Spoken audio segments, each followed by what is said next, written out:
Diagrammatic presentation के अंदर जो चीजें हम लोग जिस तरीके से डायग्राम बनाते हैं वो कहीं ना कहीं क्या होता है, ग्राफ के फॉर्म में ही बनता है। बस ग्राफ के फॉर्म में, हम उसको मेन ग्राफ के फॉर्म में ना बना के, क्योंकि हम लोग क्या करते हैं, एक वाई एक्सेस बनाते हैं और एक एक्स एक्सेस बनाते हैं और उसी के अंदर भी बार बनाते हैं। जैसे मैंने बोला ना, सिंपल बार डायग्राम, मल्टीपल बार डायग्राम, तो ये सारे बार्स जो हैं वो भी किस जगह बनते हैं, एक X axis and Y axis के कोऑर्डिनेट्स के अंदर ही बनाए जाते हैं। तो हम कह सकते हैं इसीलिए कि ये एक तरह का डायग्राम या ग्राफ होता है।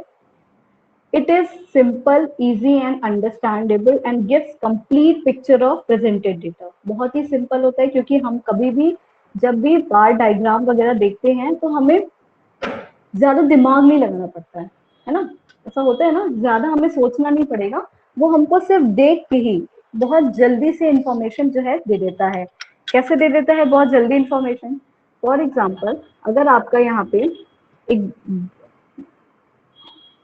ग्राफ बना हुआ है और इसके अंदर हमने बार बनाया, ठीक है, इस तरीके से, इस तरीके से और इस तरीके से, ऐसा एक बार बनाया, ठीक है। तो आप क्या इसको देख के तुरंत ही बहुत जल्दी से नहीं इंफॉर्मेशन बता पाओगे कि इनमें से सबसे सबसे ज्यादा मैग्नीट्यूड का या सबसे ज्यादा लेंथ वाला बार कौन सा है? हम बोल सकते हैं ना, यहाँ पे ए, बी, सी और डी, डी डी जो है सब्जेक्ट्स है।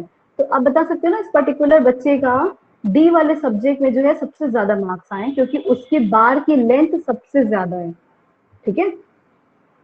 तो क्या करता है, ये बहुत ही इजी अंडरस्टैंडेबल पिक्चर हमें प्रेजेंट करता है। It can be found in newspaper, magazine, books etcetera. ये सब हमें पता है कि ये सब जगह पे पाए जाते हैं, ठीक है।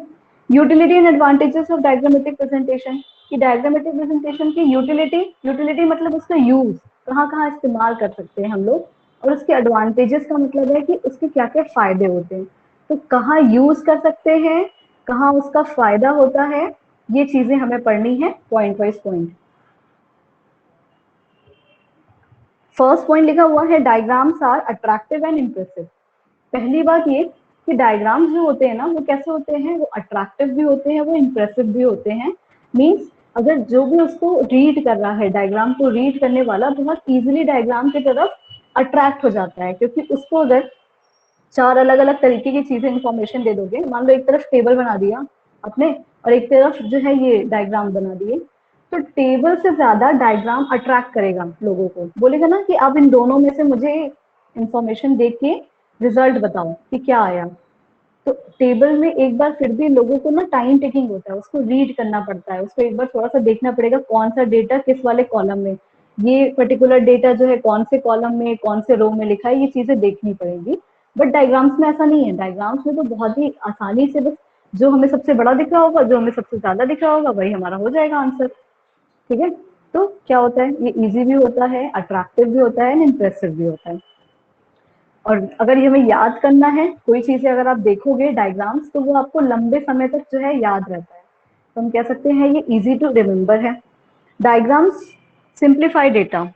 अब जब हमारे डेटा को इतना इजी बना दिया, इतना सिंपल बना दिया, तो हमें ये बात बोलने में कोई भी डाउट नहीं है कि डायग्राम जो है वो कभी भी हमारे डेटा को क्या कर देता है, बहुत ही सिंप्लीफाई कर देता है। बहुत ही सिंपल सा, एक कॉम्प्लिकेटेड यहाँ पे इंफॉर्मेशन, एक जैसे नंबर्स बहुत सारे लिखे हुए थे, तो हमने क्या किया उसको, अभी हम लोग पढ़ेंगे ना कितने टाइप्स के डायग्राम होते हैं, तो उसमें क्या किया उसने, बहुत सारे कॉम्प्लिकेटेड डेटा को एक साथ इकट्ठे जो है डायग्राम में प्रेजेंट कर दिया। और मान लो किसी एक बच्चे का तीन तीन सब्जेक्ट में, जैसे हिंदी, इंग्लिश एंड मैथमेटिक्स, तीन तीन सब्जेक्ट में मार्क्स है, वो हमको एक ही बार में बताना है, तो हम वहां पे ऐसा कर सकते हैं, मल्टीपल बार डायग्राम यूज कर लेते हैं। मल्टीपल बार डायग्राम में एक बार जो है, एक कॉलम जो शेडेड है वो मैथ्स के मार्क्स शो कर रहा है, ऊपर वाला जो है वो लाइनिंग वाला इंग्लिश के मार्क्स शो कर रहा है, फिर उसके ऊपर जो है वो डॉटेड वाला वो हिंदी के मार्क्स शो कर रहा है। तो इस तरीके से क्या हो सकता है कि एक ही डायग्राम में हम लोग कई सारी चीजें हम लोग रिप्रेजेंट कर सकते हैं। ये कौन सा डायग्राम होता है ये हम लोग अभी आगे पढ़ेंगे, ठीक है। और ये मैंने बहुत ही रफली बनाया है, डायग्राम्स कभी भी ऐसे नहीं बनते, हमेशा उनकी लाइंस, उनके बार, सब कुछ एकदम स्ट्रेट और मेजर्ड होने चाहिए, ठीक है। इस बात का मत ध्यान देना कि मैम आपने कितना रफ बनाया है, ये टेढ़ी मेढ़ी लाइन जा रही है, ऐसा नहीं बनता है डायग्राम्स कभी भी। ओके, डायग्राम सेव टाइम, और डायग्राम्स हमारे टाइम भी बचाते हैं क्योंकि वो इतने इजी होते हैं, इतनी जल्दी हम लोग उसको अंडरस्टैंड कर सकते हैं कि वो हमारे बहुत सारा टाइम भी सेव कर लेता है। Diagrams are useful in making comparison. Comparison के लिए डायग्राम्स यूजफुल है। कैसे कंपैरिजन के लिए यूजफुल है? फॉर एग्जांपल यहाँ पे एक डायग्राम बना हुआ है, ये एक बार है, स्टूडेंट ए का, स्टूडेंट बी का बार जो है वो ये है। अब तुम बताओ, ए और बी में कंपैरिजन करना है तो क्या तुम जल्दी से यहाँ कंपेयर नहीं कर पाओगे कि किस बच्चे का जो है इकोनॉमिक्स सब्जेक्ट में मार्क्स ज्यादा आ रहा है? ये कौन बच्चा इकोनॉमिक्स में जो है वो पढ़ने में बहुत ही होशियार है। तो यहाँ पे हम डायग्राम ए और बी में आप इजीली कंपैरिजन कर सकते हैं ना, देख के बता सकते हैं कि नहीं ए वाला जो है उसको उसकी बार ज्यादा है, यानी कि जो अगर मार्क्स की टैली में जाओगे तो वो 50 मार्क्स स्कोर करा है, और बी वाले ने अभी जो है 30 के अराउंड ही मार्क्स लाया है। तो दोनों में कंपैरिजन हम लोगों ने बहुत इजीली कर लिया कि कौन से वाले बच्चे ने कितने मार्क्स गेन किए हैं। ठीक है, इसके बाद कुछ और पॉइंट्स लिखे हुए हैं कि यूनिवर्सल एप्लीकेबिलिटी। यूनिवर्सल एप्लीकेबिलिटी का ये मतलब होता है ना कि यूनिवर्सली एक्सेप्टेबल होता है, मतलब हर जगह।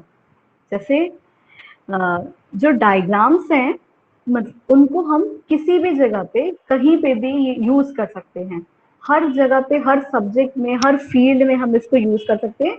और इन सारे जगह पे इनको बनाने की टेक्निक भी ऑलमोस्ट एक जैसी होती है।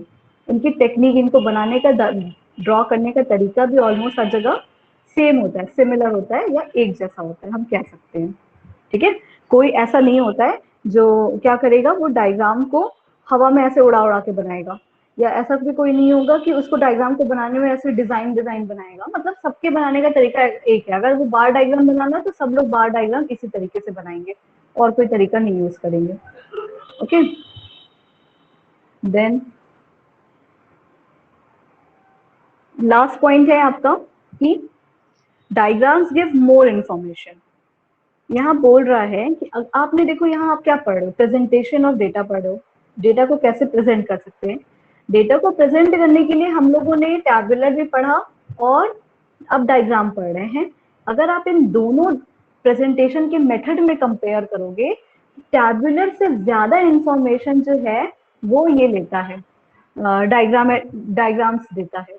अगर हम इन दोनों तरीके के प्रेजेंटेशन के टाइप्स में कंपेयर करेंगे तो टैबुलर से ज्यादा इंफॉर्मेशन जो है हमको डायग्राम्स में मिलते हैं। ठीक है, तो बहुत सारे ऐसे हिडन फैक्ट्स को भी जो है बता पाता है। मतलब जो कुछ ऐसी इंफॉर्मेशन है जो टेबल में प्रेजेंट नहीं हो पाती है न्यूमेरिक फॉर्म में, वो हमें डायग्राम्स के जरिए पता चल जाती है।